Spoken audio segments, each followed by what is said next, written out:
कहते हैं परिंदों को मिलेगी मंजिल यकीनन, ये फैले हैं उनके पर बोलते हैं। अक्सर वो लोग खामोश रहते, जमाने में जिनके हुनर बोलते हैं। बहुत बहुत नमस्कार। मैं दिव्यांशी श्रीवास्तवा स्वागत करती हूँ आप सभी का स्टडी आईक्यू पे। आज इस इंटरव्यू सेशन में हमारे साथ जुड़े हैं यूपी पीसीएस 2019 में रैंक 6 हासिल करने वाले अभिषेक कुमार सिंह जी। बहुत बहुत बधाई अभिषेक जी आपको इतनी अच्छी रैंक पर। Thank you so much, Divyanshi, and thank you Study IQ for inviting me over here. Thank you so much. Abhishek ji, हम सबसे पहले आपके बारे में जानना चाहते हैं। मैं रहने वाला उत्तर प्रदेश मऊ डिस्ट्रिक्ट का हूँ, उत्तर प्रदेश में। और मैंने अपनी इनिशियल जो प्रारंभिक शिक्षा होती है वो सैनिक स्कूल से की है, 6th to 12th। उसके बाद मैंने इंजीनियरिंग करी, इंजीनियरिंग इलेक्ट्रिकल इंजीनियरिंग में। और उसके बाद सेम ईयर 2014 में मैं पास आउट हुआ और वहां से मैंने दिसंबर में ज्वाइन कर लिया स्टेट बैंक ऑफ इंडिया में एज अ प्रोबेशनरी ऑफिसर। और फिर मैंने 19 में एग्जाम के 6 महीने पहले लीव अप्लाई की और 6 महीने मैंने प्रिपरेशन की उसके लिए, और अभी ये फाइनल। जैसे कि आपने बताया कि आप एसबीआई में काम कर रहे थे, जब आपने सोचा कि you have to prepare for this examination, क्या मोटिवेशन था आपका इस एग्जाम को प्रिपेयर करने का? और मोटिवेशन तो काफी पहले से था, like right since my childhood I always like aspired and dreamt of being a civil servant. But after my graduation, at this point of time, I thought I was not mentally prepared, because आपको जैसे पता है कि ये preparation थोड़ा perseverance और patience मांगती है, and you have to have that mental firmness in your inside you. So उस टाइम पे मुझे लगा कि मैं शायद मेंटली प्रिपेयर्ड नहीं था, और एक फाइनेंशियल स्टेबिलिटी का भी पॉइंट ऑफ व्यू था कहीं ना कहीं। तो इसलिए मैंने उस टाइम पे एसबीआई की जॉब को जो सामने मिली, पहली जॉब थी जो मैंने अप्लाई करी थी, और वो अपॉर्चुनिटी मुझे मिली, और काफी अच्छी अपॉर्चुनिटी थी वो भी, क्योंकि पब्लिक सर्विस मेरा पहले से एम था और वहां भी पब्लिक सर्विस में काफी काम करने का मौका मिला मुझे। तो इसलिए एक अंदर से सपना तो बचपन से था, बट उसको साकार करने की हिम्मत हुई पास आउट होने के 2-3 सालों के बाद जॉब करने के। तैयारी को अप्रोच कैसे किया आपने अभिषेक जी? मैम, तैयारी को सबसे पहले तो मैंने जब डिसाइड किया कि I want to prepare for this, तो सबसे पहले मैंने कुछ टॉपर्स के ब्लॉग्स वगैरह पढ़े, क्योंकि मैंने प्रिपरेशन यूपीएससी के हिसाब से शुरू की थी जब यूपीएससी का प्रीलिम्स था उसके 6 महीने पहले। तो सबसे पहले तो मैंने कुछ, और एक नहीं बल्कि एटलीस्ट आपको 4-5 लोगों की चीजें पढ़नी चाहिए, क्योंकि सबका एक कंपैरेटिव एडवांटेज होता है, हर टॉपर का, हर एस्पायरेंट का एक कंपैरेटिव एडवांटेज होता है। तो आप किसी की भी स्ट्रैटेजी को ब्लाइंडली फॉलो नहीं कर सकते हैं, beat rank 1, rank 5, rank 10, whatever it is. तो आई थिंक सबसे पहले मैंने वो 4-5 ब्लॉग्स पढ़े और फिर स्ट्रैटेजीज देखी कई सारे टॉपर्स की, और then I made my own strategy out of it. Like I analyse कि क्या चीजें उनमें से ऐसी हैं जो मैं अपनी स्ट्रेटजी में इंकॉर्पोरेट कर सकता हूँ, और क्या ऐसी चीजें हैं जो शायद मेरी स्ट्रेंथ में नहीं है और वो शायद कंपैरेटिव एडवांटेज मेरा नहीं चीजों। तो सबसे पहले तो स्ट्रेटजी बनाइए एक अच्छी, जो आपको सूट करे, आपकी स्टाइल को सूट करे, और आप उस पे उसको इम्प्लीमेंट कर सकें प्रॉपर्ली। और उसके बाद आई थिंक अगर एक अच्छी स्ट्रेटजी है तो उसको फिर माइक्रो वो डिविजन्स कर लें अपनी स्ट्रेटजी के, डेली में, मंथली में, फिर वीकली में, इस टाइप से, कि जिससे आप उसको बहुत बर्डन ना हो प्रिपरेशन का। तो आई थिंक अगर एक मैक्रो लेवल पे देखें तो मैं प्रिपरेशन को ऐसे ही किया कि पहले एक स्ट्रेटजाइज किया, और उसके बाद एक माइक्रो लेवल्स पे अपनी स्ट्रेटजी को डिवाइड किया, और उसको बस मैं इम्प्लीमेंट करता गया, and I think it resulted very well. शायद इसी को कहते हैं बूंद बूंद से सागर भरता है, और हर दिन कंसिस्टेंसी और प्रॉपर स्ट्रैटेजी से ही you get such good rank.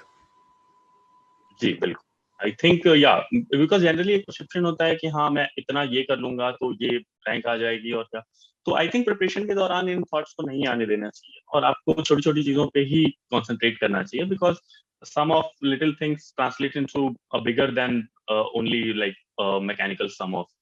It's parts. तो इसलिए मुझे लगता है कि छोटी छोटी चीजों पे आपको फोकस करना चाहिए, जो कि एक बड़े उसमें ट्रांसलेट होती है eight the and. Abhishek ji, जैसा आपने बताया कि छोटे छोटे पार्ट्स में माइक्रो प्लानिंग बहुत इंपॉर्टेंट होती है। सबसे जी एक बहुत इंपॉर्टेंट एस्पेक्ट इस प्रिपरेशन का सिलेबस को एप्रीहेंड करना। उसको किस तरीके से जो एस्पिरेंट्स हैं उनको करना चाहिए, क्योंकि ये बहुत ट्रिकी पार्ट है और सबसे इम्पोर्टेंट पार्ट भी है। जी, ये बहुत इंपॉर्टेंट क्वेश्चन किया आपने, क्योंकि जनरली एक परसेप्शन होता है कि यूपीएससी या फिर स्टेट यूपी पीसीएस का जो सिलेबस है वो काफी वास्ट है और it is endless. And I think personally what I felt it is absolutely wrong, क्योंकि सिलेबस बिल्कुल प्री डिफाइंड है और आई डोंट थिंक कि कोई भी क्वेश्चन उस सिलेबस के बाहर से आता है। तो सबसे पहला काम आपको करना चाहिए कि सिलेबस को आप कंठस्थ कर लीजिए और बहुत अच्छे से याद करें, बिकॉज आपके प्रिपरेशन में अगर आपने ये काम कर लिया है तो आपकी प्रिपरेशन आगे काफी स्मूथ हो जाएगी, क्योंकि कोई भी चीज आप पढ़ रहे होंगे you will be very easy, it will be very easy for you to comprehend कि हाँ कौन सा पार्ट सिलेबस के किस पार्ट से मैं पढ़ रहा हूँ। अगर मैं न्यूज भी पढ़ रहा हूँ तो ये सिलेबस के कौन से पार्ट में है और इज इट रेलेवेंट और नहीं, क्योंकि आप कोई भी न्यूज पढ़ते हो तो आपको न्यूज़पेपर का 16 के 16 पन्ने रेलेवेंट लगते हैं एक टाइम पे, अगर आपको सिलेबस अच्छे से पता नहीं है और केवल आप जनरल सेंस में पढ़ते हो। तो इसलिए ये मेरे साथ भी हुआ है, तो इट्स नॉट लाइक कि मैं या कोई भी अलग नहीं होता है, सब कोई सेम प्रोसेस से गुजरता है। तो वो अगर सिलेबस आपको बहुत अच्छे से याद हो जाता है तो काफी इजी हो जाती हैं चीजें आपके लिए, और काफी सेग्रीगेट कर पाते हो आप चीजों को कंसाइज। तो आई थिंक पहले सिलेबस को अच्छे से देखिए और उसके बाद आप प्रीवियस ईयर्स के पेपर्स को, it is true for both prelims and mains. Like prelims के लिए भी आपको previous year papers are like the best source to gauge through the preparation, और मेंस के लिए भी आपको बेस्ट सोर्स वही है, बिकॉज उससे क्या होता है कि आपको एक माइंडसेट का पता चलता है कि किस टाइप के क्वेश्चन पूछे जा रहे हैं। पढ़ने को तो हर कोई ऑलमोस्ट सिमिलर सोर्सेज ही पढ़ रहा है, जो स्टैटिक बुक्स हैं या फिर जो भी स्टैटिक सब्जेक्ट्स हैं, तो mostly people are referring to two sources which are there in the market. But आप अगर एग्जामिनेशन की प्रोसेस को समझ पाए कि क्या क्वेश्चंस आपसे पूछे जा रहे हैं और किस साइकी से पूछे जा रहे हैं, क्या उनका मोटिव क्या है, किस लाइन में आपको जाना है, तो आई थिंक वो पार्ट काफी हेल्प करेगा आपको प्रिपरेशन के दौरान उस चीज में। तो सिलेबस को कंटेस्ट करें और पेपर को उसके साथ पैरेलली उसको भी एनालाइज करें, तो ये दो चीजें अगर आप एक साथ कंबाइन करके करेंगे तो I think it will help you a lot in understanding the approach, like how to approach examination in like proper. ये तो हमने बात कर ली कि किस तरीके से हमें सिलेबस को एप्रीहेंड करना है। अब हम प्रीलिम्स और मेंस की डिटेल स्ट्रैटेजी के बारे में थोड़ा सा बात करना चाहते हैं। तो सबसे पहले तो अगर प्रीलिम्स की बात की जाए तो प्रीलिम्स में भी एक कंफ्यूजन है कि like everything you have to read and there is no syllabus and you have to read everything on earth, which is also not true. Because आपको देखिए हमेशा किसी भी पेपर में आपको 60% से ज्यादा क्वेश्चंस नहीं आएंगे, या फिर वो यूपी पीसीएस हो या यूपी। आप जनरली 60% से ज्यादा क्वेश्चंस, बहुत कम लोग होते हैं, मैं काफी लोगों को मैं जानता हूँ तो काफी अच्छी रैंक्स आई हैं, single digit ranks I UPSC, but किसी को भी 60% से ज्यादा क्वेश्चंस नहीं आ रहे होते हैं ट्रूली। तो उस केस में आपको फोकस करना है स्टैटिक चीजों पे, जैसे कि आपका मॉडर्न हिस्ट्री हो गया, या फिर पॉलिटी का पोर्शन हो गया, ज्योग्राफी का पोर्शन हो गया, या फिर आपका एनवायरनमेंट का पोर्शन हो गया, जो कि स्टैटिक पार्ट जो कि आप इजीली कर सकते हैं। तो आई थिंक सबसे पहले तो आपको अपने स्ट्रेंथ एरियाज आइडेंटिफाई करने चाहिए फिल्म्स के लिए, कि ये एरियाज मेरा स्ट्रेंथ है और इसमें मैं किसी भी टाइप के क्वेश्चन टैकल कर ले जाऊंगा। और उसके बाद करंट अफेयर्स का भी काफी इंपॉर्टेंट रोल है, तो आई थिंक कोई भी एक सोर्स आप लीजिए, कोई भी एक करंट अफेयर्स का सोर्स, और उसको बहुत अच्छे से मतलब 100% कवर करिए और उसको रिवाइज करिए एटलीस्ट। और उसके साथ जो मैंने किया था कि मैं डेली एटलीस्ट 10 एमसीक्यूज करता था, इनसाइट्स और सिविल्स डेली करके एक वेबसाइट है, तो मैं इनके डेली 5 एमसीक्यूज वो डालते हैं करंट अफेयर्स पे, तो मैं डेली के 10 एमसीक्यूज कर लेता था। तो दैट इज लाइक स्लोली जब आप करते हो तो चीजें ज्यादा ऑर्गेनिकली आपके दिमाग में बैठती हैं। अगर आप एक बार बैठ के 300 क्वेश्चन सॉल्व करोगे एक महीने के एंड में, तो शायद वो उतना ऑर्गेनिकली आप एब्सॉर्ब नहीं कर पाओगे। तो आई थिंक अगर डेली आप 10-15 क्वेश्चन 20 क्वेश्चन करते जाओगे तो वो चीजें काफी ऑर्गेनिकली होती जाएंगी, और आप एक रिवाइज भी करते रहोगे कि जैसे जो चीजें आपने पढ़ी हुई, तो हो सकता है क्वेश्चन उससे रिलेटेड हो, या करंट अफेयर्स में कोई चीज अगर आपने पढ़ी है तो हो सकता है उससे रिलेटेड क्वेश्चन एमसीक्यूज में हो, तो वो सारी चीजें आप बहुत ऑर्गेनिकली एब्सॉर्ब करते जाते। तो इसलिए प्रीलिम्स में आई थिंक क्वेश्चंस ज्यादा से ज्यादा सॉल्व करिए, एटलीस्ट एक टेस्ट सीरीज पूरी सॉल्व करिए, और टोटल 40 to 50 टेस्ट तो सॉल्व करने ही चाहिए अकॉर्डिंग टू, बिकॉज वो क्वेश्चंस का एक नैक बिल्ड हो जाता है आपको, कि देखते ही आप थोड़ी चीजें इंट्यूशन बिल्ड होता है, जो नेचुरल धीरे धीरे इवोल्यूशन होता है, आपको पता नहीं चलता है करते हुए, बट वो धीरे धीरे बिल्ड। तो प्रीलिम्स में तो I think that is the key, like focus on your strengths and like do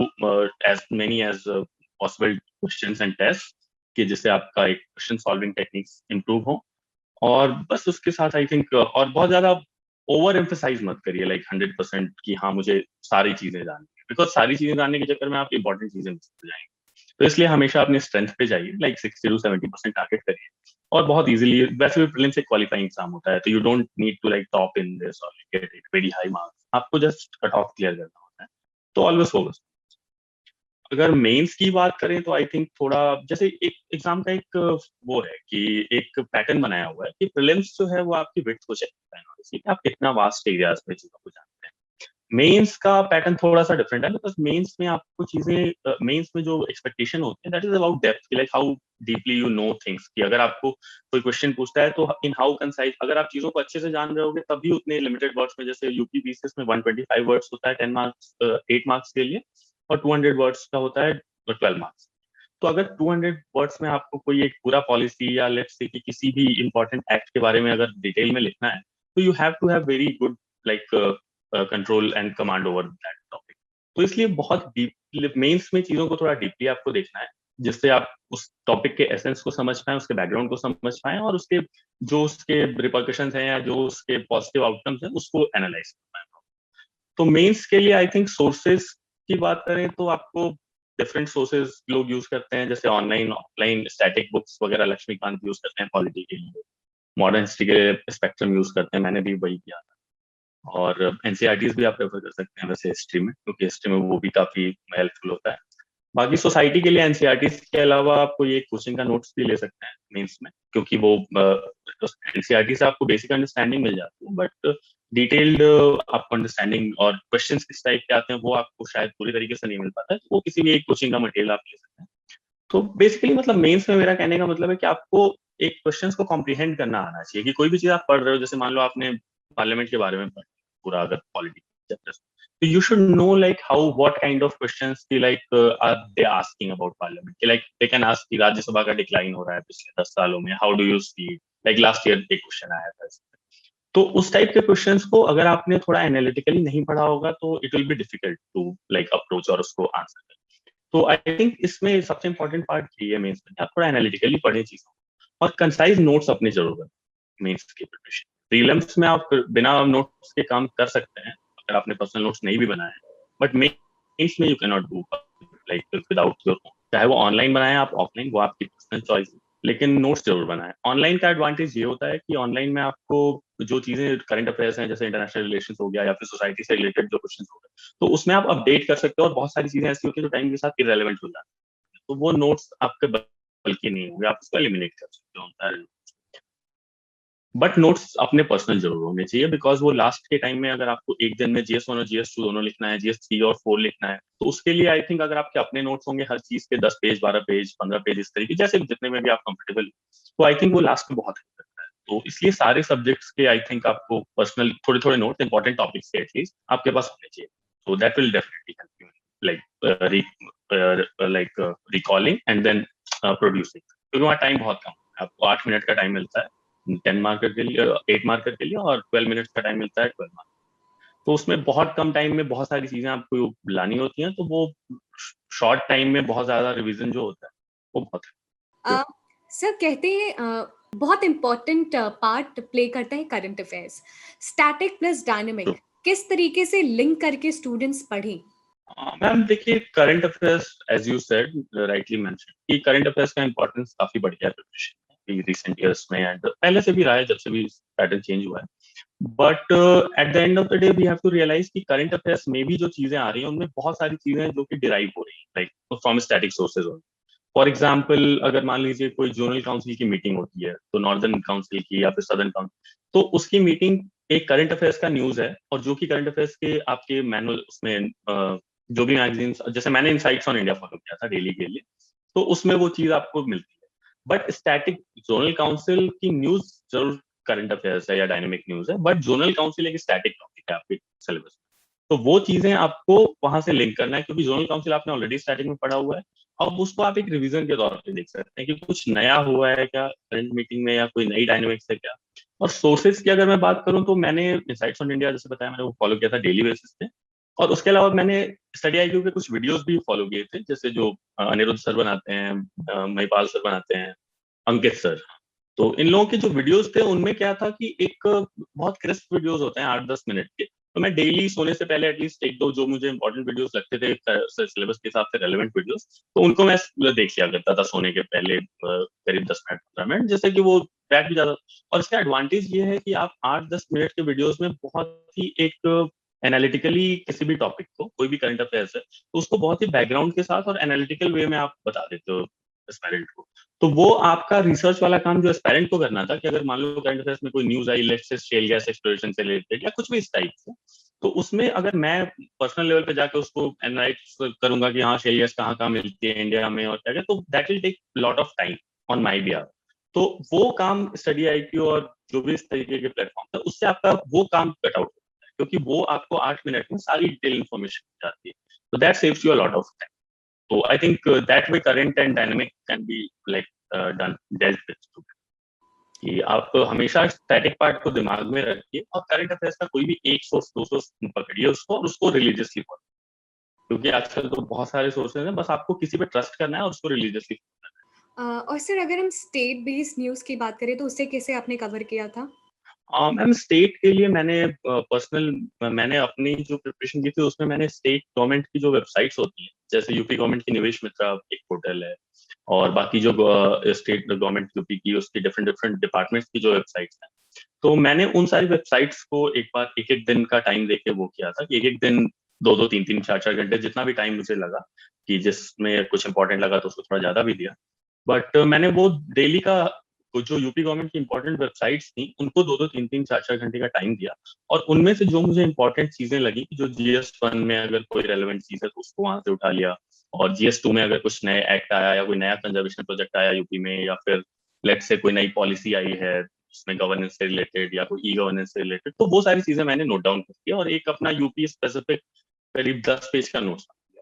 तो वो 10 से 12 पेज के जो नोट्स थे, crisp notes, this were not very elaborated, but वो क्रिस्प नोट्स से मुझे हेल्प ये मिली कि उससे यूपी स्पेसिफिक चीजों का मुझे पता चल गया, कि उससे अगर कोई अनएम्प्लॉयमेंट, जैसे एक क्वेश्चन था हमारे GS3 में कि what is UP specific unemployment problems and how like government is doing, what government is doing about. तो उसमें मुझे काफी हेल्प हुई, क्योंकि मैंने गवर्नमेंट की जो पॉलिसीज थी एम्प्लॉयमेंट रिलेटेड और जो भी सिचुएशंस थी और डेटा जो था अनएम्प्लॉयमेंट रिलेटेड, तो वो मैंने यूपी गवर्नमेंट वेबसाइट से लिया हुआ था, तो वो आंसर मैंने बहुत इजीली नेविगेट कर लिया। तो आई थिंक यूपी को उसके उससे ज्यादा अगर आप करना चाहते हैं तो आई थिंक मार्केट में कुछ बुक्स भी अवेलेबल हैं, घटना चक्र वगैरह स्पेसिफिक बुक्स आती हैं यूपी स्पेसिफिक, तो वो आप रेफर कर सकते हैं, ऑल्दो मैंने नहीं किया, बट जैसे आपको कंफर्टेबल हो। अगर हिंदी में आप चाहते हैं तो बुक्स घटना चक्र की बुक्स आती हैं यूपी स्पेसिफिक, तो उसको आप रेफर कर सकते ये तो हमने बात कर ली करंट अफेयर्स की, बट जो एक एसए पेपर को गेम चेंजर कहते हैं उसकी प्रिपरेशन कैसे करें? मैम एसए के लिए आई थिंक थोड़ा आपको एक आध बार पहले तो लिख के ट्राई करना चाहिए, कि क्योंकि एसए का जनरली पैटर्न थोड़ा सा डिफरेंट होता है, ऑल्दो यूपीपीसीएस में आपको 700 वर्ड्स का ही लिखना होता है, बहुत लंबा एसे नहीं लिखना होता, बट स्टिल आपको एक बार लिख के ट्राई करना चाहिए, क्योंकि एसए की लैंग्वेज और जीएस के आंसर्स की लैंग्वेज में थोड़ा डिफरेंस है, बिकॉज एसए में आप थोड़ा इलेबोरेटिव और अच्छे से एक्सप्लेन करते हो चीजों को और उनको डिफरेंट डिफरेंट डायमेंशंस को खोलते हो, बिकॉज आपके पास स्पेस। तो आई थिंक मैंने जो प्रिपरेशन की थी ऐसे की, तो जीएस के जो टॉपिक्स थे मेरे, पॉलिटी हो गया या फिर इकोनॉमी हो गया या फिर आर्ट एंड कल्चर हो गया, तो उससे काफी आपको फॉर्डर पॉइंट्स तो बहुत अच्छे मिल जाते हैं सारी चीजों के। उसके अलावा मैंने अपना एक कोर्स का अपना पर्सनल वो बना लिया था नोट्स, कि जिसमें मैंने करीब जितने भी इम्पोर्टेंट फिलोसफर्स हैं या फिर स्कॉलर्स हैं, जैसे कि प्लेटो, एरिस्टोटल, गांधी जी, स्वामी विवेकानंद, श्री अरबिंदो, तो इनके मैंने अपने एक पर्सनल कोट्स का एक वो बना लिया था, कि उसमें करीब मैंने 5 6 पेजेस था, तो वो मैंने रख लिए थे सारे के सारे, कि वो कॉन्टेक्स्ट से स्पेसिफिक जिस कॉन्टेक्स्ट में आप उसको कहाँ पे डाल सकते हैं, तो उसको उससे क्या होता है कि आपकी थोड़ी एनरिचमेंट होता है वैल्यू में, कि लाइक जो भी आपके ऐसे हैं तो उनको आप कॉन्टेक्स्ट से स्पेसिफिक रिलेट कर पाते हो, जैसे जस्टिस का अगर क्वेश्चन है, तो अगर आप प्लेटो या एरिस्टोटल का कोई जस्टिस से रिलेटेड कोट उसमें इंसर्ट कर देते हो अपने से, तो that like enriches your essay and gives you extra edge. तो और कुछ करंट एनेक्डोट्स वगैरह भी आप सोच सकते हो, जैसे कि अगर जो भी चीजें आप फॉलो करते हो, अगर कोई उस टॉपिक से रिलेटेड आपको लगता है कि वो एनेक्डोट से आप स्टार्ट कर सकते हो या इस टाइप, तो वो चीजें आपको थोड़ा एक्टिवली आई थिंक सोचनी होती है ड्यूरिंग प्रिपरेशन ओनली, क्योंकि एक दिन में अगर आप सोचोगे कि मैं ऐसे के दिन सोच के लिख दूंगा तो it won't be possible, because 1.5 घंटे वहाँ 3 घंटे के टाइम में you will have to write 3 essay and 2100 words, तो वहां आपको सोचने के लिए बहुत ज्यादा टाइम नहीं होता है और आउटलाइन करने के लिए। तो अगर पहले से आप प्रिपेयर रहोगे कुछ स्पेसिफिक एरियाज में, जैसे अगर पॉलिटी कर रहे हो आप तो डेमोक्रेसी हो गया या फिर फेडरलिज्म हो गया, और या फिर इकोनॉमी की अगर बात हो रही है तो इनोवेशन हो गया, एंटरप्रेन्योरशिप हो गया, तो इस टाइप के कुछ आपको एक एरियाज अपने टॉपिक्स प्रिपेयर कर सकते हैं प्री थोड़ा गेस वर्क करके, कि लाइक ये टॉपिक्स इंपॉर्टेंट लग रहे हैं और ये मुझे करने चाहिए, और उनके लिए आप एनेक्डोट्स कोट्स वगैरह थोड़ा प्रिपेयर करके रखेंगे, तो वहां पे काफी हेल्प होता है। तो आई थिंक ये एनेक्डोट्स, डेटा और कोट्स, ये 3 चीज़ों को अगर आप अच्छे से यूज़ करेंगे अपने एस्से में, तो I think it फेचेस you very good. क्योंकि लास्ट ईयर इस बार के तो मार्क्स नहीं आए, बट लास्ट टाइम यूपीएससी में मैंने यही स्ट्रैटेजी अपनाई थी और आई गॉट 140, तो it was good only, strategy बहुत। सर, एस्पिरेंट्स को आंसर राइटिंग प्रैक्टिस कब से स्टार्ट करनी चाहिए और क्या स्ट्रैटेजी रहनी चाहिए आंसर राइटिंग प्रैक्टिस की? हाँ मैम, इसको लेके भी काफ़ी कन्फ्यूज़न होता है, क्योंकि आंसर राइटिंग में जनरली होता है कि किस स्टेज पे शुरू करनी चाहिए, like whether from the beginning और मिड ऑफ द प्रिपरेशन और like after you are done with everything, और वो सबका डिफरेंट हो सकता है। इसमें कोई वो एक फिक्स रूल नहीं है कि हाँ, एक फिक्स रूल है कि इस टाइम पे। बट आई थिंक ये नोशन गलत है कि जब मैं प्रिपरेशन शुरू कर रहा हूँ तो उसी टाइम मुझे आता है शुरू कर दें, बिकॉज वो मुझे पर्सनली कभी मैं उससे कनेक्ट नहीं कर पाया, ऑल्दो कई लोगों ने इस बारे में रेकमेंड भी किया, बट मैं पर्सनली इसलिए नहीं रेकमेंड कनेक्ट कर पाया क्योंकि मुझे लगा कि अगर किसी टॉपिक के बारे में मेरी अंडरस्टैंडिंग नहीं फुल है, अगर मैं उसको मल्टी डायमेंशनल वे में सोच नहीं पा रहा हूँ, अगर सोच इसलिए नहीं पा रहा हूँ क्योंकि मेरे पास नॉलेज नहीं है उससे रिलेटेड, उस पॉइंट से रिलेटेड या उस टॉपिक से रिलेटेड, तो मैं उसको कैसे कनेक्ट कर पाऊंगा या लिख पाऊंगा। या आपको आंसर राइटिंग देखिए, कोई एक इसको थोड़ा हाइप भी किया गया है, आई थिंक आंसर राइटिंग की इशू होगी, आंसर राइटिंग बहुत ज्यादा करनी चाहिए, डेली 10 आंसर्स लिखने चाहिए ना। बट मुझे लगता है कि आंसर राइटिंग पहले एक बेसिक आपको थ्रेशोल्ड तक पहुंचना है, at least 3-4 months of your preparation, and then only you should try writing your answers. Because अब मान लीजिए अगर आपको पार्लियामेंट की फंक्शनिंग पे कोई आंसर लिखना है 200 वर्ड्स का, तो पार्लियामेंट से रिलेटेड कुछ डेटा होना चाहिए आपके पास। वो आर्टिकल्स तो ठीक है, आप प्रीलिम्स की प्रिपरेशन याद कर लेते हो, बट उससे रिलेटेड कुछ डेटा होना चाहिए, कुछ एडीआर की रिपोर्ट या जो भी चीजें हैं, तो वो आपके पास कुछ होना चाहिए उस आंसर को लिखने के लिए या उस आंसर को बढ़िया बनाने के लिए। तो आई थिंक एटलीस्ट 3 से 4 महीने के प्रिपरेशन के बाद ही आंसर राइटिंग शुरू करनी चाहिए। और अगर आप डेली 2 आंसर्स लिख पाते हो तो ये बहुत अच्छा है, बहुत ही अच्छा होता है। मैं जनरली नहीं कर पाया क्योंकि टाइम की पॉसिबिलिटी थोड़ी मेरे साथ, बट अगर आप कर पाते हो तो बहुत अच्छी चीज है और काफी आप प्रिपेयर्ड हो गए बहुत स्ट्रांगली। और मेंस के 2-3 महीने पहले तो ये बिल्कुल मैंडेटरी है कि आपको एटलीस्ट दिन में 5 आंसर्स करने हैं और एटलीस्ट एक कोई टेस्ट सीरीज फुल, क्योंकि उससे क्या होता है कि आप प्रैक्टिस में भी आ जाते हो, क्योंकि बहुत टाइम, कम टाइम में बहुत ज्यादा चीजें लिखनी होती हैं, तो वो प्रैक्टिस आपको बिल्ड हो जाती है, आपका माइंड भी सिमुलेट हो जाता है उसके अकॉर्डिंगली, और फिर वो पॉइंट्स भी आपको रिकॉल करने लगते हो आप धीरे धीरे, जैसे जैसे आप लिखने लगते हो डेली, तो वो जो जो पॉइंट्स आपने पढ़े हुए थे वो बहुत अच्छे से रिकॉल करने। तो आंसर राइटिंग का मेरा यही सजेशन है कि आप एटलीस्ट 3-4 महीने के बाद ही शुरू करें और एक फॉर्मेट पे अपना एक वर्क करें, कि जैसे मैंने एक जो आईबीसी फॉर्मेट बोलते हैं, इंट्रोडक्शन, बॉडी एंड कॉन्फ्लिक्ट, तो आई थिंक ये हेल्प करता है, बिकॉज इसमें ऑल्दो ये क्लीशेड है, हर कोई यूज करता है इस फॉर्मेट को, but still I think it is good to go, because उसमें क्या होता है कि आपको एक मेंटल आपका फ्रेमवर्क बन जाता है उस चीज को लेके कि आपको इंट्रोडक्शन करना है तो अच्छा ठीक है, इस टाइप से कर सकता हूँ। इंट्रोडक्शन में आप डेटा डाल सकते हो या डेफिनेशन डाल सकते हो, जैसे मिक्स करना होता है, लाइक एक तरीके से नहीं हुआ। बॉडी है तो बॉडी में आपको जो भी प्रो कॉन्स, अगर क्रिटिकली एग्जामिन है तो उसको पहले कॉन्स लिख दीजिए, फिर प्रोज लिख दीजिए, और एक कंक्लूजन का भी माइंड में रहता है, तो जैसे ही आपकी बॉडी कंप्लीट होती है तो you have this in mind कि हाँ चलो 20% स्पेस बचा है, now I have to conclude with some good thing, you know. अगर जीएस 3 है तो आप एसडीजी वगैरह डाल सकते हो, जीएस 2 है तो डीपीएसपी वगैरह डाल सकते हो, या फिर एक जो भी गवर्नमेंट की स्कीम्स है उनसे रिलेट करके मैक्सिमम गवर्नमेंट, मिनिमम गवर्नमेंट और इस टाइप की कुछ भी चीज है, तो वो एक अगर फ्रेमवर्क दिमाग में रहता है तो आई थिंक वो आपको शेप और अपने आंसर्स को फ्रेम करने में बहुत ईजी होता है, तो वो इस पे वर्क करना चाहिए। आप ये रिकमेंड करते हैं कि 3-4 महीने में अपना बेस बनाइए, जो भी पढ़ रहे हैं उसके बाद आंसर राइटिंग प्रैक्टिस शुरू करिए, तब वो इफ़ेक्टिव होगा। अ, आपका हाँ ऑप्शनल मैम, ऑल्दो मैंने पहले ही से ये कैविएट ऐड कर दिया कि उसमें कोई ये कंपल्शन नहीं है, आप डे 1 से चाहें तो डे 1 से शुरू कर सकते हैं, बट ये मैंने किया था और ये मुझे ठीक लगा था, इसलिए मैं वो रिकमेंड कर रहा हूँ। अगर आपको डे 1 से लगता है तो डे 1 से भी आप शुरू कर सकते हैं, आपको लगता है कि आप लिख सकते हैं, आपको डे 1 से भी कोई दिक्कत नहीं है उसमें। आपका ऑप्शनल सब्जेक्ट था political science and international relations.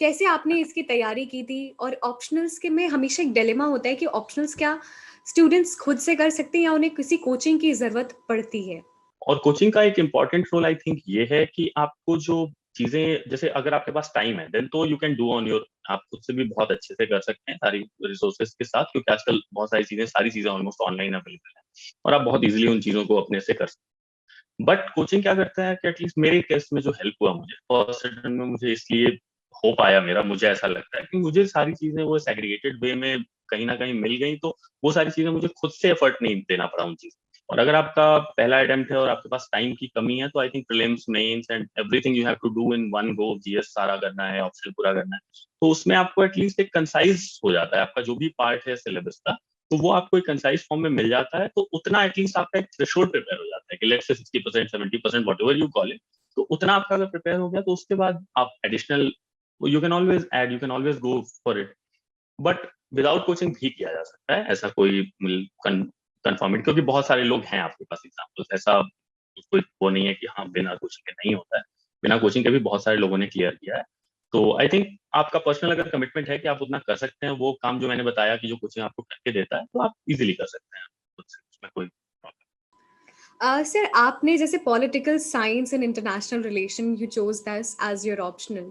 आपका यस, बैकग्राउंड नहीं था पॉलिटिकल साइंस का. How aspirants must choose their optional, because it becomes a very tricky part, very tricky to choose their optional. I think optionals के case में सबसे important चीज जो मुझे लगी, as although many people have different view, but मैंने जो decision लिया था, मेरे डिसीजन के पीछे सोल रीजन ये था कि मेरा इंटरेस्ट था पॉलिटिकल साइंस एंड, क्योंकि मैं, मेरी हॉबी भी थी आईआर की डिबेट्स वगैरह फॉलो करना और वो देखना। तो मैंने बहुत ही, ऑल्दो कई सारे लोगों ने मुझे रेकमेंड किया था कि यूपी में एंड अदरवाइज भी पॉलिटिकल साइंस में not be good and it may not fetch you good marks and, but मुझे लगा कि शायद मार्क्स का अभी से अगर मैं दिमाग में लाऊंगा तो वो ज्यादा नेगेटिवली इम्पैक्ट कर सकता है, क्योंकि आपको इंटरेस्ट भी होना चाहिए सब्जेक्ट में। जैसे कि मैंने ऑप्शनल का बोला कि सिलेबस बड़ा होता है, आपको डेप्थ में पढ़ना होता है, और इन जनरल आपको प्रिपरेशन अगर फर्स्ट ईयर में होगी तो ठीक है, अदरवाइज आपको अगर दूसरी बार पढ़ना पड़े तो अगर आपको इंटरेस्ट नहीं होगा तो आप उस सब्जेक्ट को कंटिन्यू नहीं कर पाओगे। जैसे आपने मान लो केवल एक स्कोरिंग पोटेंशियल देख के कोई सब्जेक्ट ले लिया कि हाँ ये optional is scoring very good and is very good potential in this optional, and by chance if you don't get in first attempt, तो दूसरे अटेम्प्ट में वो बहुत बड़ा दर्द हो जाता है उस ऑप्शनल को दोबारा से फिर पढ़ पाना और इंटरेस्ट लाइक मेंटेन कर पाना आपका।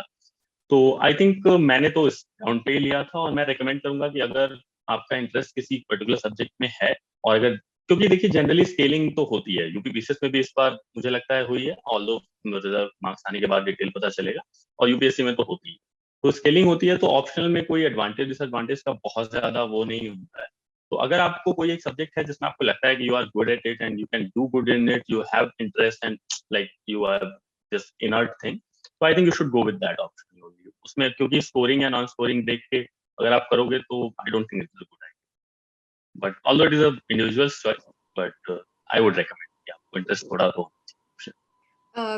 आपके हिसाब से it's the most important point to see if you can sustain your interest in that particular subject. Yes, for me it is. It's not universal, but yeah, for me it is. You should have. Sir, हमने mains answer writing, prelims और mains की अलग अलग strategy की तो बात कर ली. एक बहुत इंपॉर्टेंट एस्पेक्ट में नोट्स मेकिंग की बात करना चाहती हूँ. मैम, नोट्स मेकिंग का अगर हम देखें तो वी हैव डिफरेंट फोल्डर्स। जैसे मैंने, अगर मैं अपना बताऊं तो मैंने एवन नोट पे किया था, और कुछ ऑफलाइन भी नोट्स, एक कॉपी मैंने बना ली थी और लूज शीट्स भी थी। तो एवरनोट पे पहले तो एक प्रीलिम्स का फोल्डर बना लेते हैं, प्रीलिम्स के फोल्डर में आप सब्जेक्ट वाइज डिवाइड कर लेते हैं, तो उसमें स्टैटिक में भी अगर टेस्ट सीरीज जैसे आप सॉल्व कर रहे हो, या लेट से कोई करंट अफेयर्स पढ़ रहे हो, तो उसमें जो भी सब्जेक्ट स्पेसिफिक चीजें होती हैं तो वो आप उस फोल्डर में डाल सकते हो। तो अलग अलग फोल्डर बना लीजिए, और उसमें जैसे करंट अफेयर्स होता है, या फिर लेट से आप कोई टेस्ट सीरीज सॉल्व कर रहे हैं तो टेस्ट के भी जो क्वेश्चन होते हैं तो उसको आप उसमें डालते जाइए, उसमें जो आपके स्टैटिक नोट्स बनाए हुए हैं तो उसके साथ उसको अपडेट करते जाइए। तो आई थिंक अगर आप उसको अपडेट करते जाएंगे तो, और रिविजन सबसे इंपॉर्टेंट, आप हर मंथ एंड में आप एक शेड्यूल बना लीजिए कि आप अगर मार्च खत्म हो रहा है तो आप अप्रैल फर्स्ट और अप्रैल सेकंड 2 दिन एटलीस्ट रिवीजन करिए,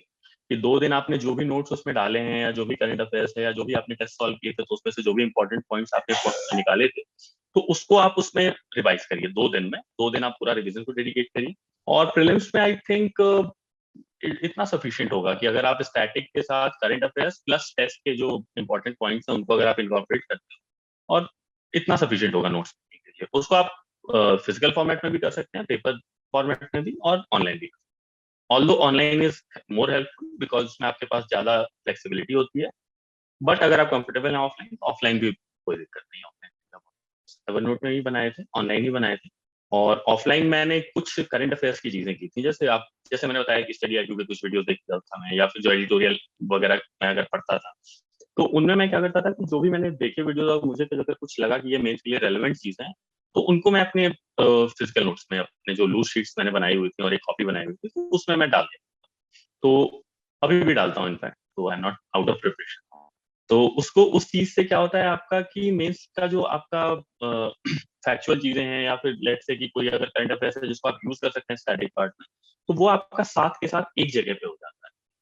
और जीएस 1 2 3 4 के हिसाब से मैंने 4 नोटबुक्स बना ली थी ऑनलाइन, और उसमें सिलेबस के हिसाब से मैंने डिवाइड कर लिया है कि जो भी सिलेबस में लाइंस लिखी हुई है, तो उनमें जो भी जैसे ट्रांसपोर्टेशन है मान लीजिए जीएस 3 में, या इंफ्रास्ट्रक्चर है,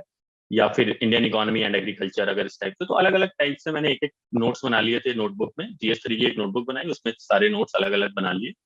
और उसमें फिर मैं जो भी स्टैटिक पार्ट होता था जो रेलेवेंट लगता था मेंस के लिए, तो उसका एक उसमें डाल लिया। और उसके बाद जो भी करंट अफेयर्स रेलेवेंट चीजें, जैसे इंफ्रास्ट्रक्चर में अगर नेशनल इंफ्रास्ट्रक्चर पाइपलाइन जैसे अभी नया आया, तो उसको हमने उसमें डाल लिया, उसके जो भी रेलेवेंट पॉइंट्स थे जो मैं मेंस में यूज कर सकता हूँ उसको उसमें इनकॉर्पोरेट कर लिया। या फिर लेट्स से अगर आज जीएस 2 में गवर्नेंस चल रहा है, तो उसमें अगर मिशन कर्मयोगी या कैपेसिटी बिल्डिंग वगैरह के लिए कुछ नया आता है, तो उसको उसमें इनकॉर्पोरेट कर लिया। तो एक स्टैटिक पहले आप बनाइए, 2 3 महीने का टाइम लगेगा उसको बनाने में, सारी चीजें, और उसके बाद उसमें नई चीजें इनकॉर्पोरेट करते जाइए। ऑल्दो बहुत सारे टॉपर्स के ऑलरेडी नोट्स भी हैं, तो उनमें से भी आप रेफर कर सकते हैं। जैसे मैंने तेजस्वी राणा मैम का नोट्स रेफर किया था, शी गॉट यूपीएससी रैंक 12 इन 2016। तो उसी तरीके से आप किसी के भी एक फॉर्मेट देखने के लिए कि कैसे आपको बनाना है और किस तरीके से उसको अरेंज करना है, तो किसी भी एक टॉपर के नोट्स का आप वो ले सकते हैं कि हाँ ये एक बेसिक पॉइंट है, यहाँ से मुझे आगे बनाना है। तो उसके बाद आप आई थिंक उस नोट मेकिंग में आपको, तो जीएस 1 2 3 में सेम करना है। और एथिक्स में आपको जो मैंने किया था कि मैंने सिलेबस पे जो कीवर्ड्स थे उनको उठाया, और उनको ऑनलाइन उनकी डेफिनेशन देखी, और बुक्स जो मेरे पास थी लेक्सिकॉन वगैरह की उसमें से देखा। और उसके बाद मैंने क्या किया कि उनके एग्जाम्पल्स की एक लिस्ट बना ली थी। तो मैंने सारे जो भी एग्जाम्पल्स होते थे एथिक्स से रिलेटेड, तो उसके लिए मैंने ऑनलाइन ही एटलीस्ट 15 पेज के आसपास वो एग्जाम्पल्स की लिस्ट बना ली थी। तो वो आपको काफी हेल्प करता है अपने आंसर्स को सब्सटेंशिएट करने में, क्योंकि एथिक्स में जनरली कोई गलत या सही आंसर नहीं होता है। उसमें जनरली आपको अपने खुद के पॉइंट्स से और खुद की एग्जाम्पल से ही सब्सटेंशिएट करना होता है, जो भी आप पॉइंट ऑफ व्यू रख रहे हो सामने, तो उससे आपको करना होता है। तो वो एग्जाम्पल्स का बहुत बड़ा role.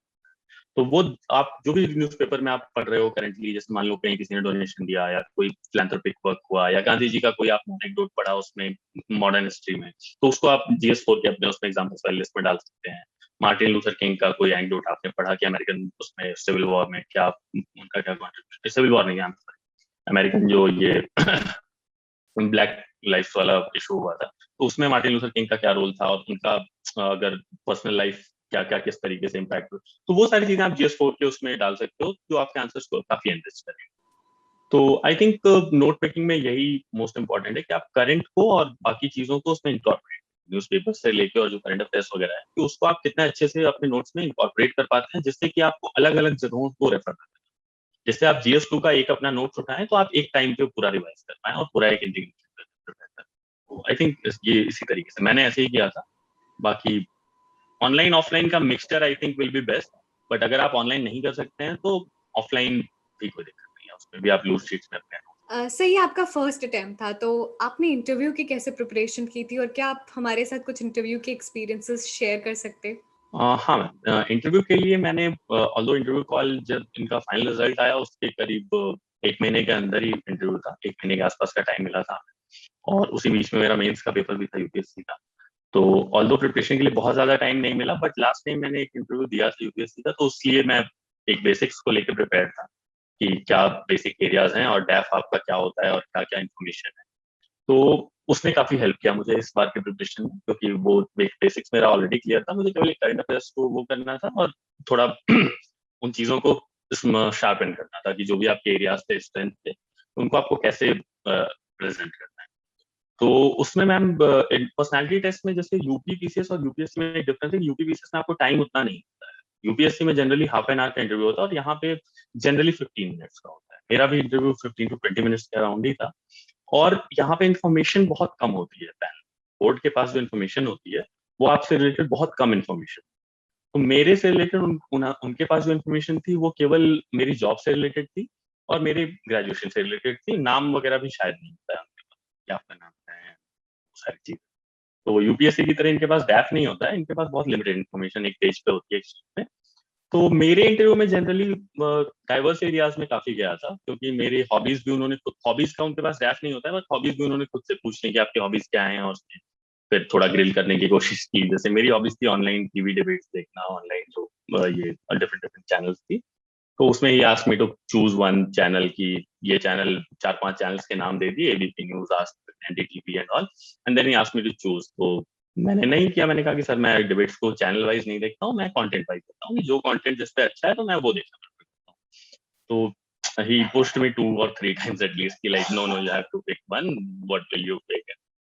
Although I did not pick, I don't know whether it worked positive or negative for me, but yeah, I did not pick any one channel. I said because I watch 5 content and I don't want like follow any channel in particular. उसके अलावा मुझसे ये भी पूछा था कि like why are you leaving SBI and like coming to this salary wise and all financial you may get lesser remuneration. To which I replied this, sir, I always wanted to do public service and it is a more impactful job where I can impact more lives in a more direct way. So that was the only motive, and which was honest also, because that was the true motive, and that's why I took. तो वो सारी चीजें थी, और उसके अलावा एक panel में मैम थी, तो उन्होंने मुझसे इंटरनेशनल रिलेशन से कुछ क्वेश्चन पूछे कि like is UN relevant today, and आपको क्या लगता है कि यूएन अगले 10 साल में रेलेवेंट है या नहीं। टू विच आई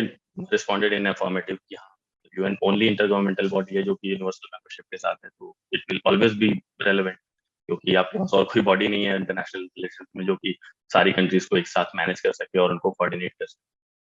तो आई थिंक, और एक और क्वेश्चन था कि अगर आप कहीं एसडीएम बनते हैं तो फाइनेंशियल इंक्लूजन जो आपका ये करंट गवर्नमेंट का इतना बड़ा इनिशिएटिव चल रहा है, आप कैसे उसको टैकल। तो उसको मैंने बता दिया था कि डिजिटल लिटरेसी के लिए पीएमजी दिशा चल रहा है और भारत नेट और पीएम वाणी वगैरह की जो स्कीम्स है, तो मैंने उन सारी चीजों को इनकॉर्पोरेट करके बोल दिया था कि मैम इनको अगर एक साथ इंटीग्रेटेड वे में इम्प्लीमेंट किया जाए तो I think financial inclusion, digital literacy और डिजिटल जो डिवाइड है उसको बहुत अच्छे से किया जाता है। तो ये एक ब्रॉड एरिया था इंटरव्यू का मेरा कि वो इस इन लाइन्स पे था। तो आई थिंक यूपीपीसीएस में अगर कोई इंटरव्यू प्रिपरेशन कर रहा है तो although I am sorry, interview नहीं होता है ये, कोई भी इस एग्जाम में पर्सनैलिटी टेस्ट होता है, तो which is different from interview. तो पर्सनैलिटी टेस्ट में सबसे इंपॉर्टेंट पार्ट ये है कि आपको यूपीपीसीएस में करंट अफेयर्स एंड आपके सब्जेक्ट से रिलेटेड इन्फॉर्मेशन अच्छी हो, क्योंकि इसमें पर्सनल इन्फॉर्मेशन बहुत लिमिटेड होती है बोर्ड के पास। तो इसमें आपको जनरली आपका ऑप्शनल सब्जेक्ट काफी डोमिनेट करता है इंटरव्यू में, कि आपका ऑप्शनल सब्जेक्ट क्या है और उससे रिलेटेड क्वेश्चंस क्या पूछे जा रहे हैं, और अगर आपने जॉब की है कहीं और जॉब एक्सपीरियंस है तो जॉब एक्सपीरियंस पे भी काफी क्वेश्चन पूछे जाते हैं। तो I think current affairs, personal job related information and आपका ऑप्शन, ये 3 चीजें आपको थोड़ा इंपॉर्टेंट मार्क करके और प्रायोरिटी बेसिस पे करना चाहिए पर्सनैलिटी टेस्ट में अगर आप जाते हो यूपीपी से। सर, हमने बहुत ही डिटेल स्ट्रैटेजी में आप बात की, प्रीलिम्स, मेंस, पर्सनालिटी टेस्ट। अब क्या मैसेज देना चाहते हैं उन एस्पिरेंट्स को जो यूपीपीसीएस की प्रिपरेशन कर रहे हैं? मैम मैसेज यही है कि पहले तो आपको क्लैरिटी होनी चाहिए कि आप प्रिपरेशन को क्यों करना चाहते हैं। तो वो हमेशा प्रिपरेशन शुरू करने के पहले आपको पूछना है कि क्यों करनी है मुझे प्रिपरेशन। उसका आंसर आपको हमेशा खुद के सामने चिपका लेना है, जैसे मैंने स्टिकी नोट्स में चिपका के रखा हुआ था, so that it keeps you motivating, doesn't let you down. क्योंकि प्रिपरेशन, जैसे मैंने बताया कि अगर आप फर्स्ट अटेम्प्ट में भी क्वालिफाई करते हो तो preparation is very long, it takes you like almost 2। तो इन दैट फेजेस आपको अप्स एंड डाउन्स बहुत फेस करने पड़ेंगे। प्रिपरेशन के दौरान आपको कभी-कभी लगेगा कि यार अब छोड़ देता हूँ, काफ़ी हो गया and I was doing good and why did I choose this. तो इस टाइप के नेगेटिव सेंटिमेंट्स सबको आते हैं, नॉट जस्ट मी और समवन एल्स, वो सबको आते हैं। तो अगर आप वो क्यों को लेके कन्विक्शन रहेगा आपको और आप उसको लेके कमिटेड रहोगे, तो आई थिंक वो आपको बहुत हेल्प करेगा आपके प्रिपरेशन के दौरान, और आपको कभी भी डाउन नहीं फील करेगा। तो सबसे इम्पोर्टेंट चीज ये है, और बाकी अपने गोल्स को लेकर हमेशा कमिटेड रहिए। माइक्रो पार्ट्स में डिवाइड करिए अपनी स्ट्रैटेजी को और अपने दिन को या अपने हफ्तों को, और कभी भी ओवरवेलम मत होइए प्रिपरेशन को लेके। हमेशा अपने कंट्रोल में रखिए प्रिपरेशन को, और चीजें जनरली अच्छी ही होती हैं। सफलता कभी भी आपको देरी से मिल सकती है, बट नामुमकिन बिल्कुल भी नहीं है। हमेशा आप अपने अंदर एक बिलीफ को रखिए, अब कन्विक्शन को रखिए कि हाँ मैं ये करूंगा, और अगर आप ईमानदारी से करेंगे तो आई कैन एश्योर आपको सफलता जरूर मिलेगी। ये बहुत ही अच्छी बात आपने की कि कभी प्रिपरेशन से ओवरवेल्म नहीं होना चाहिए, और अगर जी। सीरियसली मेहनत कर रहे हैं तो सफलता देर से ही मिले, लेकिन मिलेगी ज़रूर। Yeah, I think right strategy, right implementation and conviction about your, ये 3 चीजें अगर आप प्रॉपर वे में इम्प्लीमेंट करेंगे तो I can assure 100% everyone will get success if they are confident and honest about their preparation. तो ऑनेस्टी के साथ काम करिए, और अपना पीरियोडिक असेसमेंट जरूर करते चलिए कि आप हर दिन, हर हफ्ते, हर 15 दिन पे, हर फोर्टनाइट पे एक असेसमेंट करते चलिए, जिससे कि आप हमेशा अपडेट होते जाएंगे और हमेशा आप कमिटेड रहेंगे। So I think that is very important. So I want to say all the best and be honest with your preparation and be confident. बहुत बहुत धन्यवाद अभिषेक जी, हमारे साथ जुड़ने के लिए, अपनी डिटेल स्ट्रैटेजी शेयर करने के लिए। Thank you. Thank you. Study IQ की तरफ से आपको आपके आने वाले भविष्य के लिए ढेर सारी बधाइयाँ। बहुत-बहुत नमस्कार। Thank you so much, Divyanshi. Thank you, Study IQ, for providing me with this platform. I'm honored. Thank you so much. Thank you so much.